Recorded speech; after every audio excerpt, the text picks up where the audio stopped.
नमस्कार दोस्तों, आपका मेरे YouTube channel all is well हमेशा में स्वागत है। आज मैं आपको एक बूढ़ी माँ और 3 बहू की कहानी सुनाने जा रही हूँ। अगर आपको यह कहानी पसंद आए तो कमेंट बॉक्स में हर हर महादेव जरूर लिखें। साथ ही अगर आपने अभी तक चैनल को सब्सक्राइब नहीं किया तो सब्सक्राइब कर लीजिए और बेल आइकन पर क्लिक जरूर कीजिए, जिससे हमारे वीडियो की नोटिफिकेशन आपको मिलती रहे। अब सुनिए ये कहानी। किसी गांव में एक बूढ़ी माँ अपने पति और बच्चों के साथ रहती थी। बूढ़ी माँ के 3 बेटे थे और अभी तक किसी की भी शादी नहीं हुई थी, इसलिए घर का सारा काम बूढ़ी माँ को ही करना पड़ता था। बूढ़ी माँ भगवान शिव की भक्त थी। उन्हें घर में तो पूजा पाठ का समय नहीं मिलता था, लेकिन वह शिव चर्चा में जाती। पहले घर का सारा काम करती, सबके लिए भोजन बनाती, कपड़े धोती और साफ सफाई अकेले ही करना पड़ता और बहुत थक जाती थी, बहुत दुखी हो जाती थी और इसी दुखी मन से वह शिव चर्चा में जाती। एक दिन बूढ़ी माँ शिव चर्चा में गई थी। वह बहुत थकी हुई थी और दुखी लग रही थी, तो वहाँ आने वाली औरतों ने पूछा, बहन आप इतनी दुखी क्यों हो? तब बूढ़ी माँ ने बताया, मैं दुखी नहीं हूँ, पर क्या करूँ, काम करते करते मैं बहुत थक जाती हूँ। तब उन औरतों ने कहा कि तुम्हारे तो 3 बेटे हैं, उनकी शादी करवा दो, बहू घर आएगी तो तुम्हें काम नहीं करना पड़ेगा।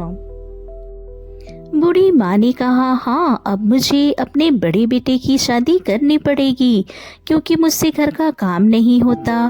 फिर बूढ़ी माँ ने अपने सभी रिश्तेदारों में कह दिया कि कोई सुशील सुंदर लड़की हो तो बताओ, मुझे अपने बड़े बेटे का विवाह करना है। सबने पूछा, दहेज में क्या लोगी? तो बूढ़ी माँ ने कहा 2 लाख। फिर एक रिश्तेदार ने एक लड़की के बारे में बताया और 2 लाख रुपए में शादी तय हो गई। बूढ़ी माँ ने धूमधाम से अपने बड़े बेटे की शादी की। अब बहू घर आ गई। बूढ़ी माँ सोचती है कि अब बहू घर आ गई है तो सारा काम वह कर लेगी और मैं आराम से शिव चर्चा में जा पाऊंगी। दूसरे दिन बूढ़ी माँ 5 बजे ही उठ गई, सब काम करने लगी, लेकिन बहू 10 बजे सोकर उठी। बहू कोई भी काम नहीं करती थी। बूढ़ी माँ जब खाना बना देती तो सबसे पहले बहू खाना लेकर खा लेती। उसे बिल्कुल भी यह चिंता नहीं थी कि मेरे सास ससुर ने खाना खाया है कि नहीं। और इसी तरह 10-15 दिन बीत गए। बूढ़ी माँ ने बहू से कहा, तुम जल्दी उठा करो और घर का काम किया करो, मुझे शिव चर्चा में जाना है। तब बहू कहती है, क्यों? आपने मेरे पापा से 2 लाख रुपए लिए हैं तो मैं काम क्यों करूं? 2 लाख रुपए में मैं 2 साल तक कोई काम नहीं करूंगी। बूढ़ी माँ बहू की बातें सुनकर बहुत दुखी हो जाती है और सारा काम करके शिव चर्चा में जाती है। उनको दुखी देखकर फिर से सब औरतों ने पूछा, बहन अब आप क्यों दुखी हो? अब तो आपकी बहू आ गई है, सारा काम वह करती होगी, तो तुम्हें अब क्या परेशानी है? तब बूढ़ी माँ ने बताया, क्या बताऊं बहन, बहू कुछ भी काम करती नहीं, 10 बजे सोकर उठती है और मैं जब खाना बनाती हूँ तो सबसे पहले खाना लेकर खुद खा लेती है। तब सारी औरतें कहती हैं, बहन आप अपने मंझले बेटे की शादी करा दो, सब बहुएं एक जैसी नहीं होती, वह काम कर लिया करेगी। तब बूढ़ी माँ ने फिर से अपने रिश्तेदारों से लड़की देखने को कहा और कहा, इस बार मैं 4 लाख रुपए लूंगी। फिर एक संपन्न परिवार मिल गया और धूमधाम से बूढ़ी माँ ने अपने मंझले बेटे की भी शादी करा दी। जब मंझली बहू घर आई तब बड़ी बहू ने कहा कि मेरे पापा ने मेरी शादी में 2 लाख दिए थे, इसलिए मैं 2 साल तक कोई काम नहीं करूंगी। दूसरे दिन सुबह मंझली बहू 12 बजे सोकर उठी और वह भी कोई काम नहीं करती थी। अभी सारा काम बूढ़ी माँ को ही करना पड़ता। 10-15 दिन बाद बूढ़ी माँ ने मंझली बहू से कहा, बहू, बड़ी बहू तो कोई काम करती नहीं, लेकिन तुम तो जल्दी उठा करो और घर का सारा काम कर लिया करो। मुझसे अब काम नहीं होता, मैं बूढ़ी हो चुकी हूँ। तब मंझली बहू ने कहा, माँ जी, मेरे पापा ने तो आपको 4 लाख रुपए दिए हैं, मैं भी 4 साल तक कोई काम नहीं करूँगी। बूढ़ी माँ बहू की बात सुनकर बहुत दुखी हो जाती है। अब बूढ़ी माँ को और ज्यादा काम करना पड़ता था, वह बहुत थक जाती थी। बूढ़ी माँ जब शिव चर्चा में गई तो औरतों ने फिर पूछा, क्या बात है बहन, अब तुम उदास क्यों हो? तब बूढ़ी माँ ने बताया कि मंझली बहू भी 12 बजे सोकर उठती है और कोई काम भी नहीं करती। तब उन औरतों ने कहा, तो तुम अपने छोटे बेटे की शादी करा दो, शायद बहू सही निकल आए। फिर बूढ़ी माँ ने अपने छोटे बेटे के लिए भी लड़की देखना शुरू कर दी, लेकिन उसने इस बार सोच लिया था, अब मैं एक भी पैसा दहेज में नहीं लूंगी। आखिर में एक गरीब लड़की से अपने छोटे बेटे का विवाह करा दिया। बहू घर आ गई। वह बहुत गरीब थी और संस्कारी भी थी, और दोनों बड़ी बहू को तो अपनी अमीरी का घमंड था। सुबह जब बूढ़ी माँ झाड़ू लगा रही थी तो छोटी बहू आई और बोली, माँ जी लाइए, झाड़ू मैं लगाती हूँ, अब आप कोई काम मत कीजिएगा, सारा काम मैं कर लूंगी।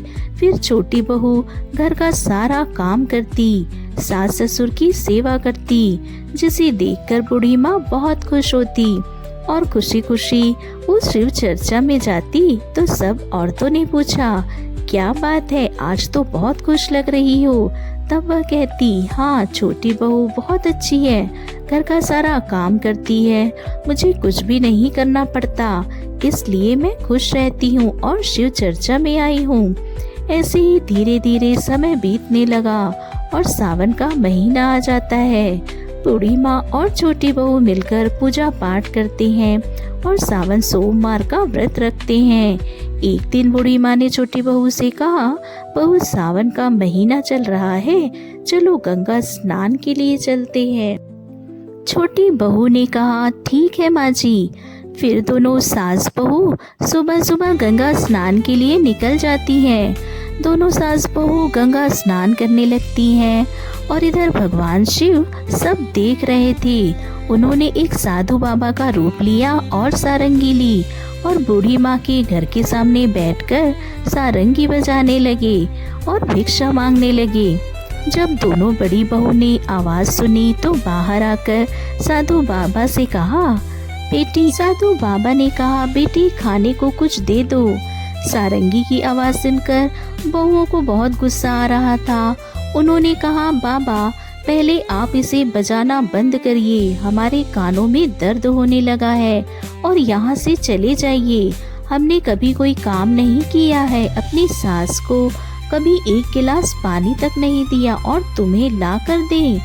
यहाँ से उनकी बातें सुनकर साधु बाबा ने क्रोध में आकर अपने कमंडल से पानी निकाला और दोनों बहू के ऊपर डाल दिया। देखते ही देखते दोनों बहुएं भैंस बन गई और यह सब गांव की कुछ औरतें देख रही थी। वह साधु बाबा वहां से चले गए। वह दोनों भैंस चिल्लाने लगी, लेकिन उनकी आवाज भैंसी सी हो गई थी, इसलिए किसी को कुछ भी समझ में नहीं आ रहा था। फिर जब छोटी बहू और बूढ़ी माँ गंगा स्नान करके लौटी तो अपने घर के आगे भैंस देखकर कहा, बहू, यह भैंस किसकी है, हमारे यहाँ कैसे आई? बहू ने कहा, माँ जी, लगता है यह गंगा मैया या भगवान शिव की कृपा है। दोनों सास बहू अंदर गई तो देखा दोनों बहुएं घर में नहीं थी। सब जगह देखा, लेकिन दोनों बहुएं कहीं नहीं मिली।